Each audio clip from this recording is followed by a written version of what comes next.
Ok, un peu de retouche photo et la technique du coller dedans après, donc quelques petites choses. Vous tapez ceci dans Google Countryside, demandez des images supérieures à 2 mégapixels, réutilisation et modification autorisée. Bon, ben voyons la première. Voilà, celle-là. Je vais l'enregistrer dans un dossier que je vais appeler courbe sur luminosité. Vous mettez ce que vous voulez comme nom. Gardez la page Google ouverte. Non, ne gardez pas la gueule ouverte. Gardez la page Google ouverte. C'est la fin de journée, tout le monde pète les plombs. Fermez Google. Et vous ouvrez l'image. Voilà. Bon, donc on va modifier la luminosité pour essayer d'améliorer la photo ici. Donc on va aller chercher la palette des calques déjà, regardez la palette des calques. Puis on va aller mettre un calque de type courbe par-dessus ce calque-là. Menu calque, nouveau calque de réglage de type courbe. OK. Et dans le panneau propriété, vous allez mettre 2 points pour commencer. Clic et clic, et vous allez bouger les points. Et ça modifie la luminosité. On peut par exemple augmenter le contraste. Bon, le problème c'est que vous voyez que ça modifie aussi énormément les couleurs. En travaillant là sur la courbe de luminosité, ça modifie aussi les couleurs et ça ne nous intéresse peut-être pas que les couleurs se modifient. Bon, ceci dit, le résultat n'est pas mal comme ça. On arrive quand même à récupérer en faisant une courbe en forme de S inversée, vous voyez.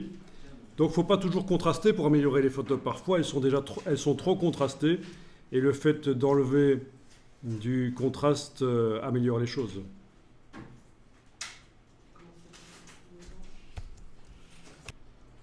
Donc voilà, les couleurs changent énormément quand on modifie les courbes ici. Donc ça n'agit pas que sur la luminosité. La solution, eh bien la voilà. Faire passer le calque courbe en mode luminosité au lieu du mode normal. Allez-y, et c'est la dernière ligne en fait. Et à ce moment-là, les couleurs ne vont pas changer et vous pouvez modifier la luminosité. Donc ça, c'est assez extraordinaire pour retoucher les photos. Cette possibilité de modifier le contraste, la luminosité, sans que les couleurs soient trop influencées par le processus.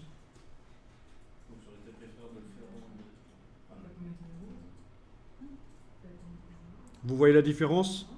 Clairement, hein, si je repasse ici en mode normal et que je bouge les courbes, on voit que chaque fois que je bouge la courbe, ben, les couleurs se saturent, changent. Le ciel, là, passe par exemple vers le verdâtre, comme ça. Alors qu'en mode luminosité, on va conserver plus les couleurs. Là, c'est flagrant pour le ciel. Franchement, c'est flagrant pour la partie du ciel. En mode normal, il change complètement, il devient verdâtre. Et en mode luminosité, il reste couleur de ciel normale. Bon, ben faites en sorte que le ciel soit correct. Focalisez-vous sur le ciel. Le reste, tant pis, on ne s'en occupe pas pour l'instant. Parce qu'il est parfois difficile de trouver un réglage qui convient pour tout, en fait. Hein. Par exemple, ici, voilà, je trouve que le ciel est pas mal, et le reste devient un peu pourri, mais c'est pas grave pour l'instant. Donc, j'ai bien mis le calque de réglage en mode luminosité pour qu'il ne change que la luminosité, la couleur du ciel reste correcte. Si je repasse en mode normal, c'est pas terrible. Je vais enregistrer l'image déjà au format Photoshop comme ça.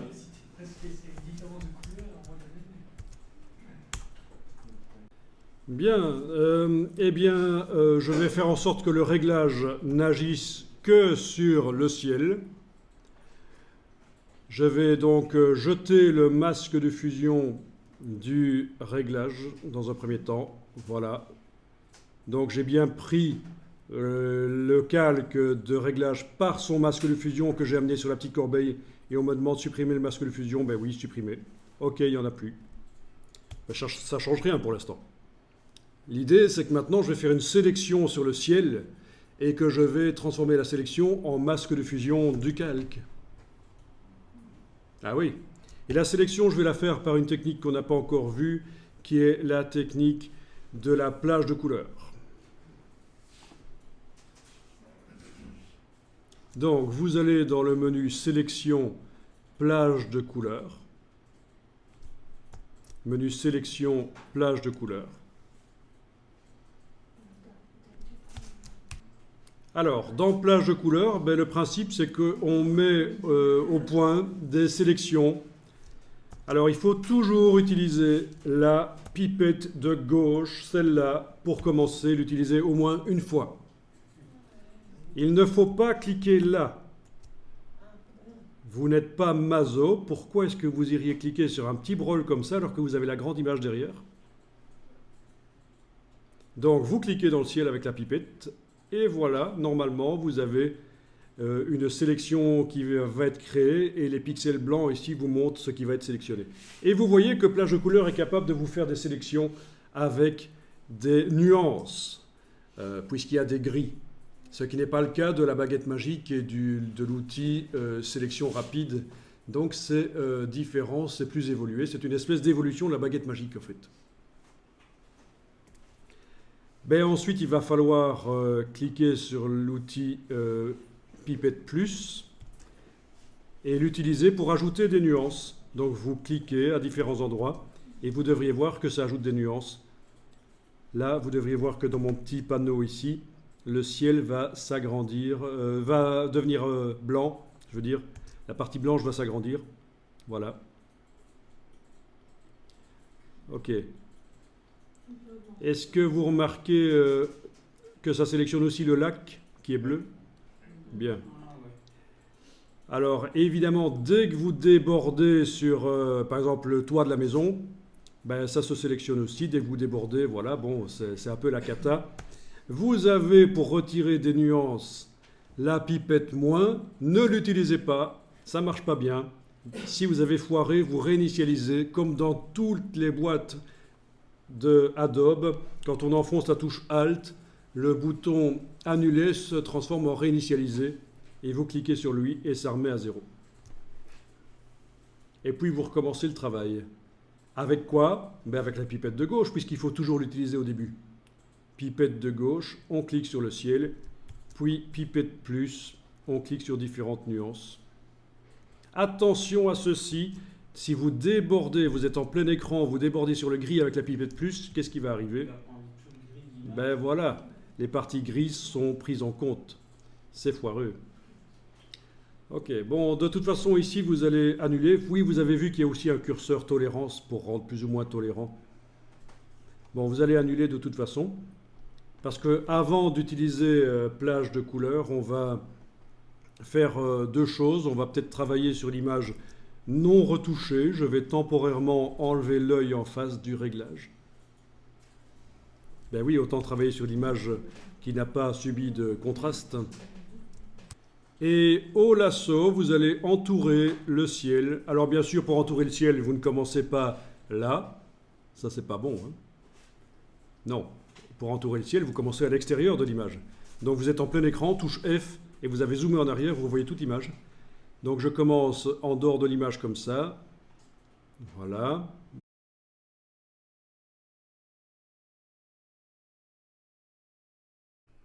Donc faites bien attention de passer sous le niveau de la colline. On n'essaye pas de suivre la ligne de la colline, mais on dessine en dessous. Et voilà, vous avez fait une sélection. Ben oui, il faut un peu de nature, retour au naturel.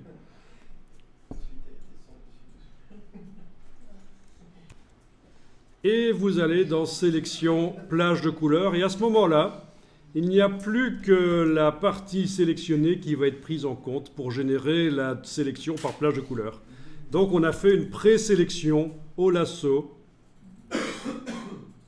Vous n'avez quand même pas essayé de suivre parfaitement le bord de la colline.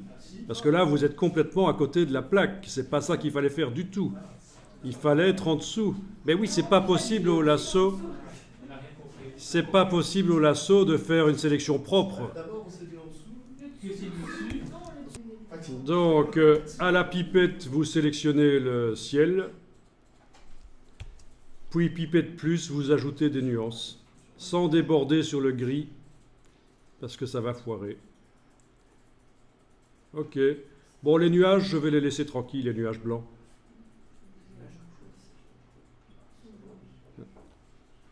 Quand même, je vais les laisser un peu tranquilles. Quoique... Non, je vais quand même déborder sur eux. Ça marche.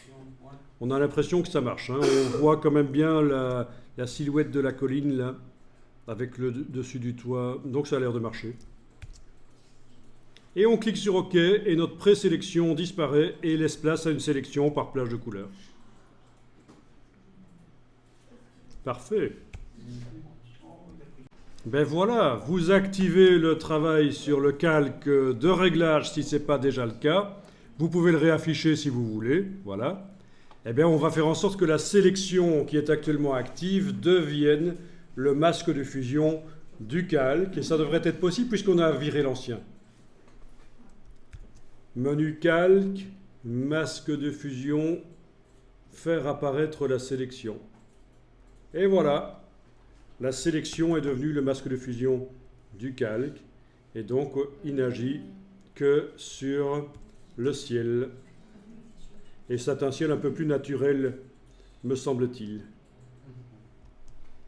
Ben voilà, on avait un calque de réglage qui agissait sur tout. On a vu comment faire en sorte qu'il n'agisse que sur une partie. On avait déjà vu comment mettre un dégradé dedans, comment dessiner au pinceau, mais jamais encore comment créer une sélection au départ d'une couleur qui est dans l'image et en plus qui est dans une zone de l'image, parce que je vous rappelle qu'on a exclu le lac en faisant une présélection au lasso.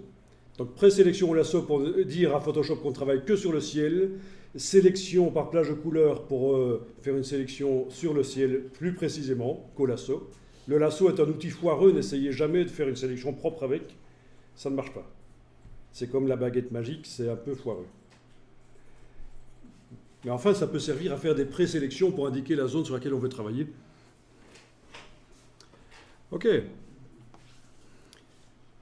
Alors,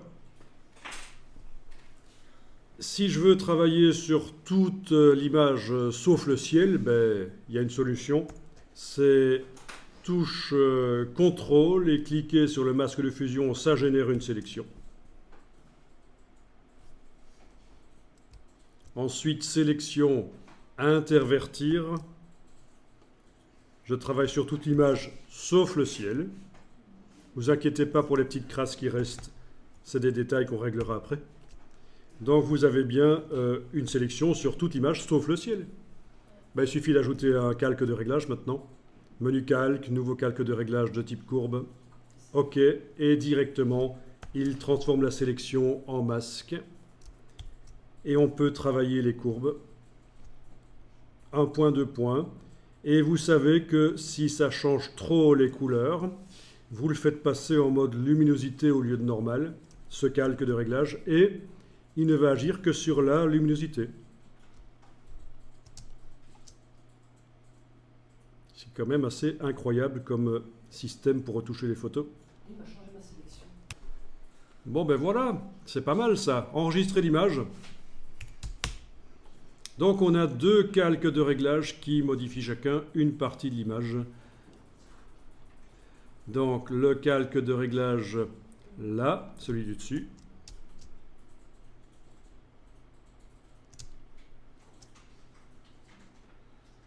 Et celui du dessous. Modifiables indépendamment les uns des autres.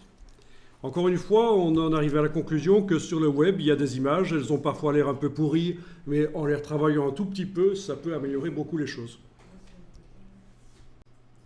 Alors, on peut peut-être améliorer les sélections qui ont été générées par plage de couleurs. Alt-clic sur un des masques. Et là, vous voyez que peut-être cette tache qui correspond au nuage chez moi, je peux peut-être dessiner en noir sur elle. Et aussi là dans le coin. Est-ce que vous avez aussi des petites taches qui apparaissent? Non? Vous n'avez pas de problème de taches qui apparaissent? La sélection est propre? Dans l'autre, ça a mordu sur mon toit. Ben oui, donc chez toi, ça a mordu sur le toit. Ce que tu peux faire, c'est dans la palette des couches, et tout le monde va faire ça. Dans la palette des couches, on va voir que pendant qu'on travaille sur le masque, donc Alt-clic sur le masque, il y a possibilité d'afficher par transparence l'image derrière. D'accord? Et donc, ça va te permettre d'aller dessiner en noir ou en blanc au pinceau pour faire en sorte que quelque chose soit sélectionné ou pas. Donc ici, je dessine en noir dans le masque que j'ai affiché en transparence au-dessus de l'image pour savoir où je dessine, à quoi ça correspond. Voilà, c'est le genre de choses qui peut aider. Double-cliquez sur le masque dans la palette des couches. Vous avez également le choix de la couleur avec laquelle il s'affiche et son opacité, comme on a vu déjà pour le Quick Mask ou pour les couches alpha. Donc ça, c'est assez dingue. Un masque de fusion qu'on peut afficher par transparence sur l'image. Et même changer sa couleur, la couleur avec laquelle il est affiché. Et la transparence qu'on utilise. Ok, si vous voulez plus le voir par transparence, vous enlevez l'œil en face de RVB. Alors ce qu'on voit ici n'est pas facile, c'est sûr. Il faut jongler avec les couches. C'est le but en fait. Alors je pourrais même utiliser l'outil densité moins ici.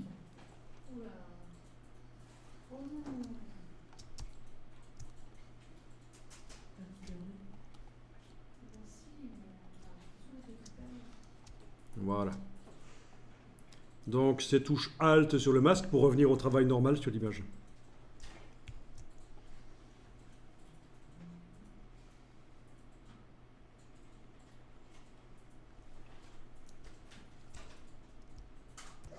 Ben non, ne faites pas l'inverse pour l'autre. Alors j'enfonce la touche Alt, l'autre, ben oui, il a toujours les tâches puisque c'est l'inverse du premier. Donc Alt-clic sur le premier que je viens de nettoyer, il est nickel. Alt-clic sur le second, ben il est foireux.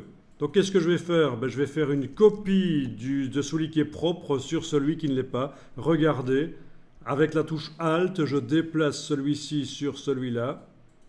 Remplacer le masque de fusion? Ben oui. C'est ce que je veux faire. Oui. Voilà. Et celui-là, il faut que je l'inverse. CTRL-I. Alors, qu'est-ce qu'il me fait là? Ah, c'est parce que le masque est affiché en transparence. Voilà, donc en dupliquant le masque, en le déplaçant avec la touche Alt, et puis un petit négatif, et voilà, j'obtiens deux masques qui sont nickel, et ils agissent sur une partie complètement différente de l'image. Voilà, il faut un peu réfléchir, quoi. Il faut utiliser ce qu'on a déjà fait.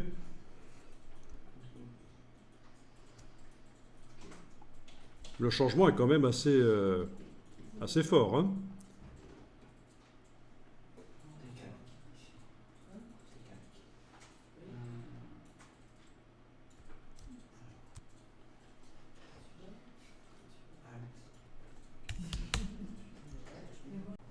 Donc, tapez ça dans Google, demandez des images supérieures à 2 mégapixels, réutilisation et modification autorisée. Alors, on va utiliser cette image-là. Vous faites un CTRL-clic et ça va s'ouvrir dans le nouvel onglet, vous faites afficher l'image et ça va s'afficher en grand. La voilà. Et on va l'enregistrer et travailler sur elle, toujours dans courbe sur luminosité. Voilà, vous l'ouvrez dans Photoshop.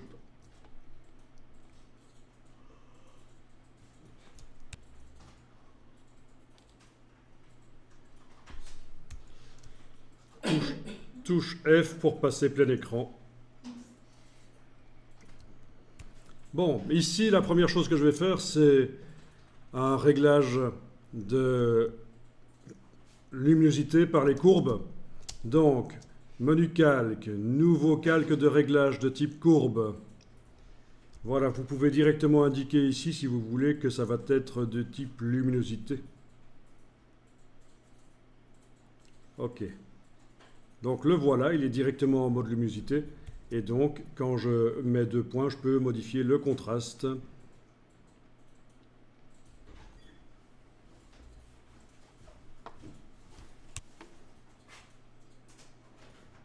Ok, ça c'est pas mal.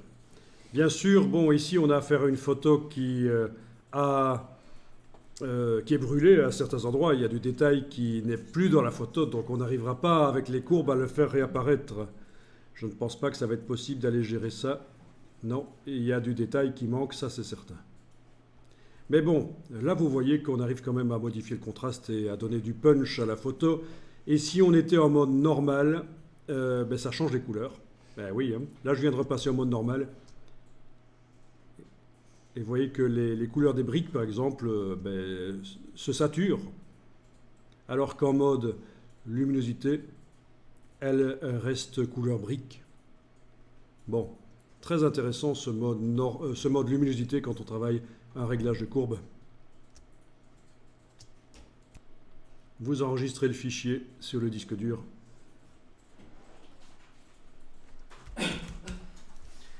Et alors ici, on va faire du dodge and burn non destructif. Avec les outils ici, ben non, parce que ça c'est les anciens outils qui attaquent directement les pixels. Donc ce qu'on va faire, on va obtenir à peu près la même chose, mais en non destructif. C'est une nouvelle technique. Ces outils-là existent depuis la première version de Photoshop, c'est vieux. Donc la technique consiste à créer un nouveau calque. On peut aller dans le menu de la palette des calques, nouveau calque, ou alors vous faites Alt-clic sur le bloc de feuilles. Comme ça, vous avez les options ici.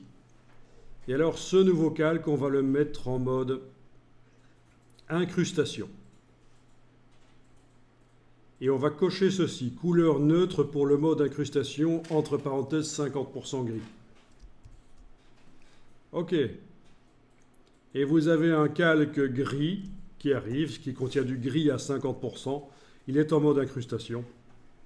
Et qu'est-ce qu'il fait sur l'image ? Eh bien, absolument rien. Si j'enlève l'œil en face du calque et je le remets, je ne vois rien du tout. D'accord ? Je vais le jeter. Vous ne le jetez pas. Vous regardez juste. Je vais juste vous montrer qu'on aurait pu tout faire manuellement ici. C'est-à-dire créer un calque vide, le remplir de gris à 50%, édition remplir avec 50% de gris. OK. Le mettre en mode incrustation, ben, ça marche aussi, hein. Donc c'est le même principe. Alors dans ce calque gris, je vais dessiner au pinceau avec du gris plus clair et du gris plus foncé. Je vous montre, je prends le pinceau et le pinceau tout à fait normal, donc, et je vais avoir besoin de la palette couleur, menu fenêtre couleur. Je vous montre le principe. J'agrandis la palette couleur et sur la gauche de la palette couleur, j'ai toute une échelle de gris. Attention à ne pas mettre la pastille au centre, il faut bien la mettre à gauche, sinon c'est de la couleur et ça va influencer. Et alors si je choisis du gris plutôt clair, comme ça, et que je dessine, eh bien ça éclaircit là où je passe. Du gris encore plus clair, voilà, ça éclaircit. Vous voyez que ça éclaircit ? Vous voyez que ça, je dessine dans le calque spécial de densité plus, densité moins, version moderne. Si je prends maintenant du gris plus foncé et que je dessine, ben ça va assombrir là où je passe. Et voilà, c'est comme ça que vous allez pouvoir faire varier les ambiances. Par exemple, je voudrais une ambiance sombre, ben je vais assombrir vraiment pour donner l'impression que c'est vraiment... Oui, donc en effet, oui, on peut aussi y aller en noir ou en blanc et modifier l'opacité du pinceau pendant qu'on dessine. Oui, c'est un peu plus compliqué peut-être, parce que si tu veux radicalement changer les choses, tu dois y aller plusieurs fois avec ton pinceau en transparence. Voilà, donc ça c'est très très intéressant comme méthode de travail. Pour les portraits aussi, si vous devez faire des portraits et retoucher des portraits, on va essayer juste après, vous allez voir que ça influence beaucoup. Ça donne un super effet assez vite, je trouve. Et ce qui est intéressant, c'est que c'est du non destructif, c'est-à-dire que ce qu'on fait là, ça ne touche pas du tout les pixels d'en bas. Donc on peut y aller autant de fois qu'on veut, même dupliquer le calque et tester d'autres choses. Oui, par exemple, tiens, je pourrais dupliquer le calque, enlever l'œil en face du précédent, bien sûr, et continuer à travailler sur la copie, et essayer d'autres choses. Voilà, tiens, qu'est-ce que ça donne si on fait ça? Et je compare, hein, en affichant l'un puis l'autre, hein, donc je compare.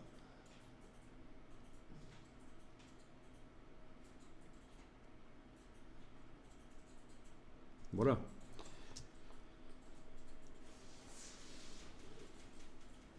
Donc ça, c'est très très utile. On va essayer sur un portrait.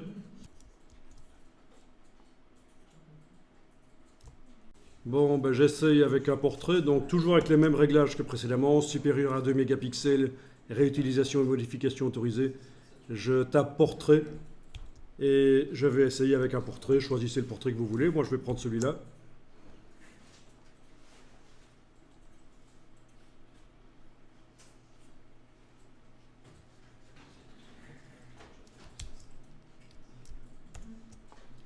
Donc,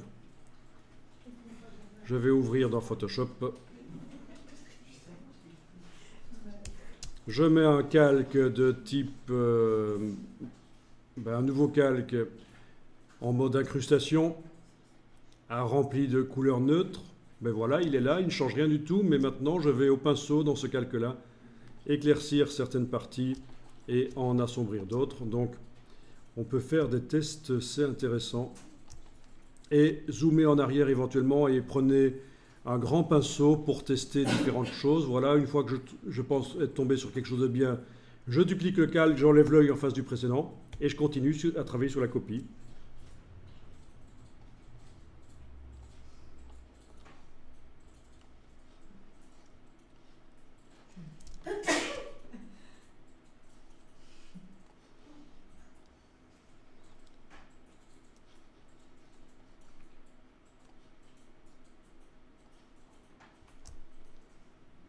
Alors le zoom arrière, c'est extraordinaire ce que ça apporte. Dans tous les logiciels Adobe, c'est une erreur de débutant de ne pas zoomer en arrière parce qu'en fait on peut faire beaucoup de choses quand on zoome en arrière. Des choses qui ne sont pas possibles autrement. Alors voilà, j'ai fait 3 versions rapidement et je vais maintenant les comparer. Donc juste précédemment, je vous ai montré comment comparer en désactivant les yeux en face des calques.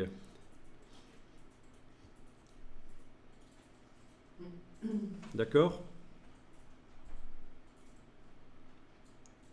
Mais vous savez qu'il y a aussi la palette composition de calque, alors je vous montre rapidement comment ça fonctionne. On avait déjà vu ça, mais c'est l'occasion de revoir. Menu fenêtre, composition de calque. Voilà la palette composition de calque et je vais enregistrer mes configurations. Par exemple ici, aucun calque activé, aucun calque de modification de l'intensité activé. Je clique sur le petit bloc de feuille OK. Ensuite, j'active le premier, je clique sur le petit bloc de feuille OK. Ensuite, j'active le deuxième, j'enlève le premier bloc de feuille OK. Ensuite, j'active le dernier, les deux autres ne sont pas activés, Bloc de feuilles, OK.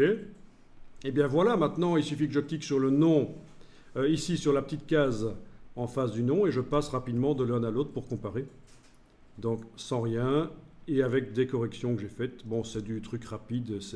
Ceci dit, la dernière est pas mal, je trouve. Mais les deux autres, c'est un peu n'importe quoi. Et donc voilà, pour comparer rapidement, on crée des compositions de calques, parce que cliquer sur les yeux dans la palette des calques, c'est pas génial. On n'arrive pas à passer rapidement de l'une à l'autre.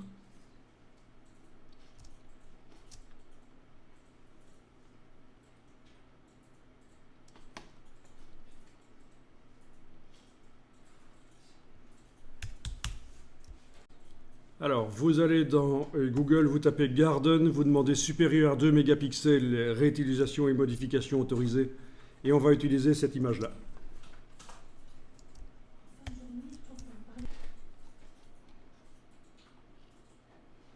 Alors, ça, je vais l'enregistrer dans un dossier qu'on va appeler accentuation des détails, un truc du genre. Et vous l'ouvrez dans Photoshop, bien sûr.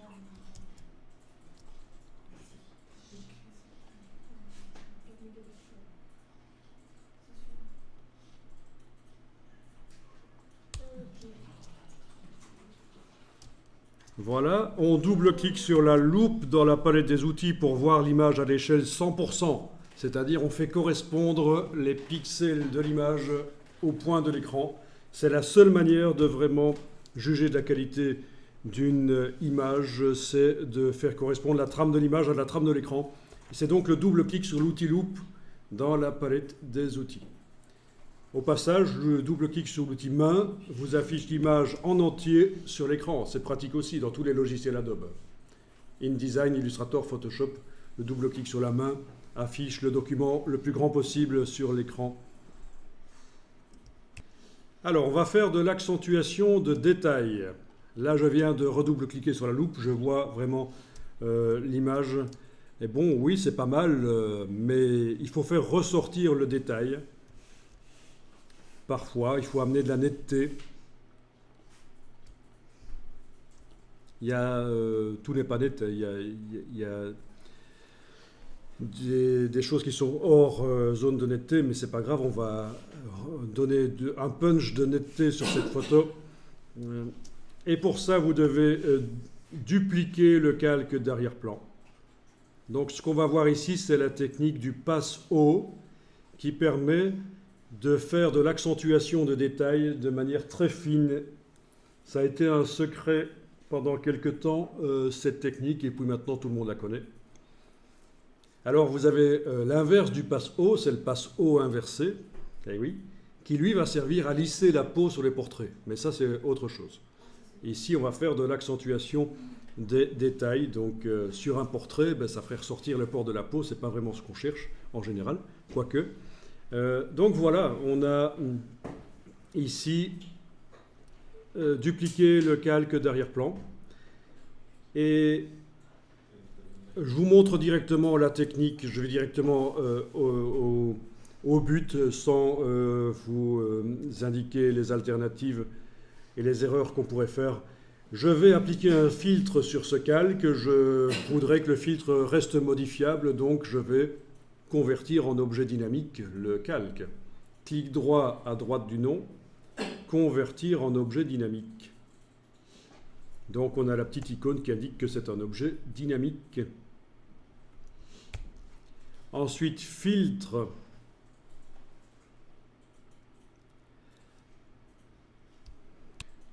C'est ça, filtre divers, passe haut. Alors le filtre dont tu parles, renforcement, accentuation, c'est l'ancienne manière de faire, qui n'est plus très bonne au fait. Filtre divers, passe haut. Voilà. Et il faut choisir le rayon de manière à faire ressortir les détails fins. Vous voyez mes petites pâquerettes là qui ressortent.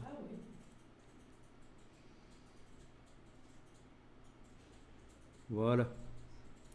Et on clique sur OK. Et comme on l'applique sur un objet dynamique, il apparaît dans la palette des calques. Et on sait le remodifier en double-cliquant sur lui s'il fallait.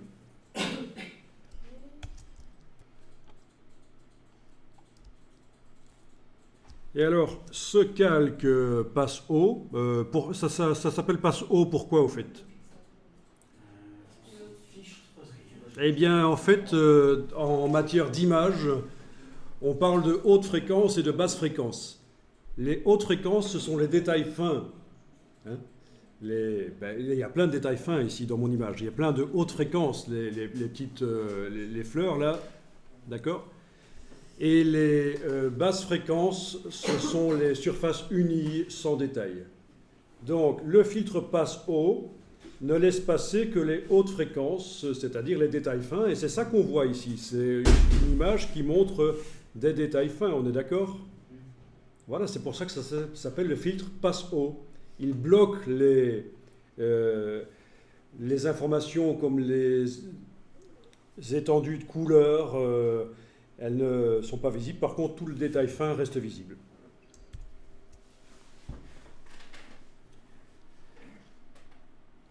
Et ce calque-là, vous allez le mettre maintenant en mode incrustation. Voilà. Et en mode incrustation, vous devriez remarquer qu'il amène du détail. Et pour le voir, vous allez enlever l'œil en face du calque et le remettre.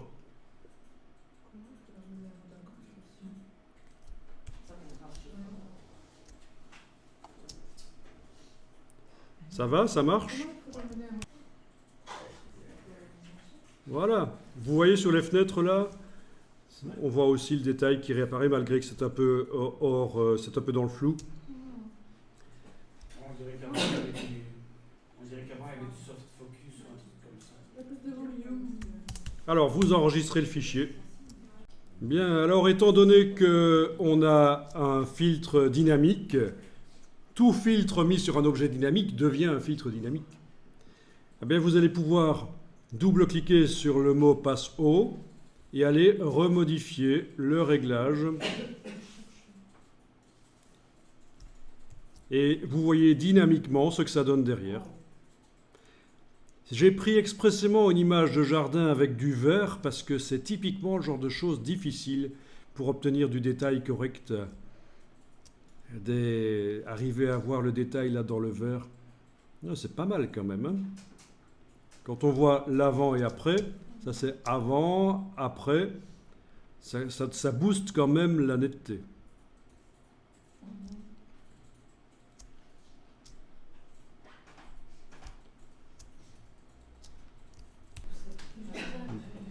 Bien.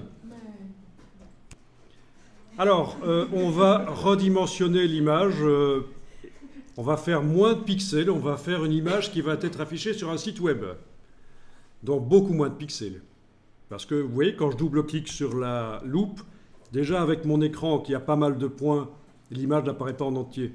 Alors, imaginez sur l'écran d'un internaute qui a moins de points sur son écran, il va vraiment voir qu'une partie de l'image. Ce n'est pas une image à taille Internet, ça. Alors, pour conserver en permanence tous les pixels qui sont là, les conserver dans l'image, vous savez qu'il faut mettre dans un objet dynamique le calque d'arrière-plan. Clic droit à droite du nom, convertir en objet dynamique. Comme ça, je peux redimensionner comme je veux. L'image, je vais pouvoir diminuer le nombre de pixels. Vous voulez qu'on teste une fois qu'on a fait ça? Oui, on va faire ça. Faites image, taille de l'image. Vous avez bien l'icône d'objet dynamique qui est sur le calque là. Ça veut dire qu'on a mis tous les pixels dans un objet dynamique. Ok, vous avez rééchantillonnage qui est enclenché dans la boîte taille de l'image. Ben, essayez de mettre 18 à la place de 180. Ok, ça va me faire 100 fois moins de pixels. Et voilà, on voit qu'il y a 100 fois moins de pixels.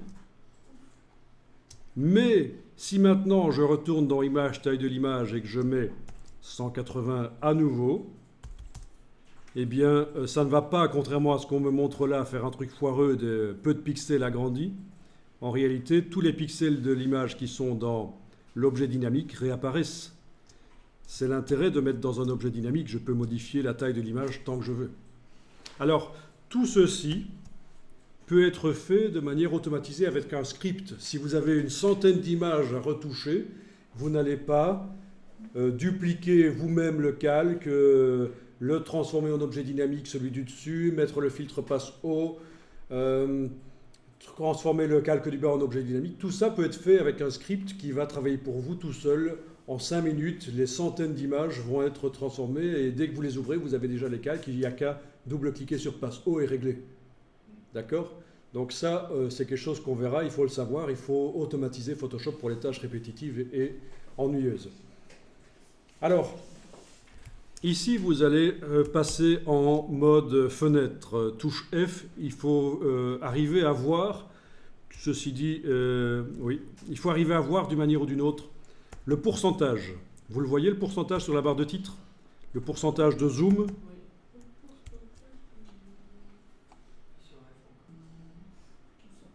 Il était également indiqué peut-être en bas, à gauche, le pourcentage de zoom. Bon, ceci dit, non, je vous ai dit qu'il fallait passer en mode fenêtre, mais on peut aussi le faire par ici.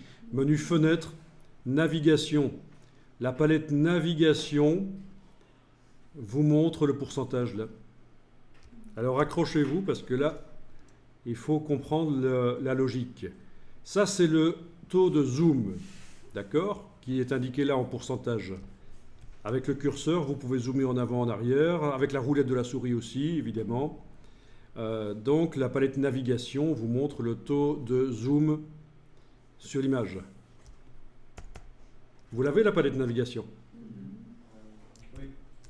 Alors, ce que vous allez faire, c'est que vous allez maintenant zoomer de manière à montrer l'image telle que vous voulez qu'elle soit affichée sur le site web. Donc vous choisissez ici la taille à laquelle vous voulez montrer l'image sur le site web.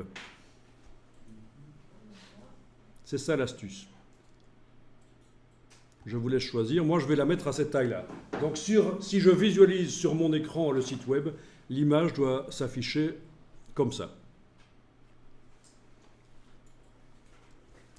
Quel est le taux de zoom que j'ai dû mettre pour obtenir l'image à cette taille-là sur mon écran?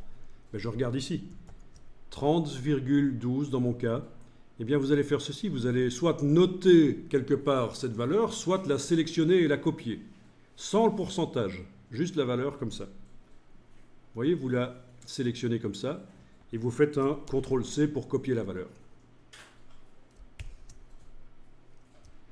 Et maintenant, et là je zoome expressément pour brouiller un peu les pistes. Maintenant, on va dimensionner l'image à cette valeur-là que j'ai été copiée pour l'adapter pour le site web. En allant dans Image, taille de l'image. Vous avez rééchantillonnage qui est enclenché. Vous vous mettez en pourcent à la place de centimètres. Et vous collez la valeur que vous avez été copiée tout à l'heure, 30,12 dans mon cas.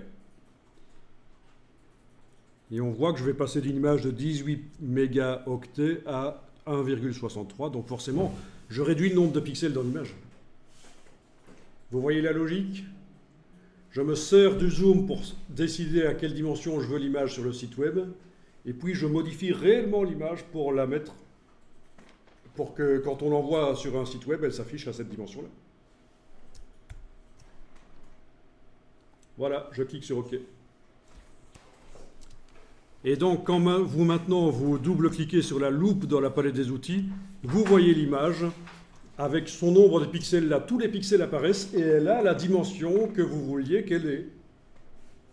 Ben oui. Il y a juste un dernier problème, c'est que la valeur de passe haut était bonne pour une image qui avait beaucoup de pixels, mais n'est plus bonne pour une image qui en a peu. Il faut que je double-clique sur le filtre passe haut et que j'aille régler la netteté. Voilà. Il faut que j'adapte à chaque fois le réglage passe haut à l'image avec son nombre de pixels nouveau, en fait. Hein. Et voilà comment vous aurez sur votre site web des images super nettes grâce au filtre passe haut.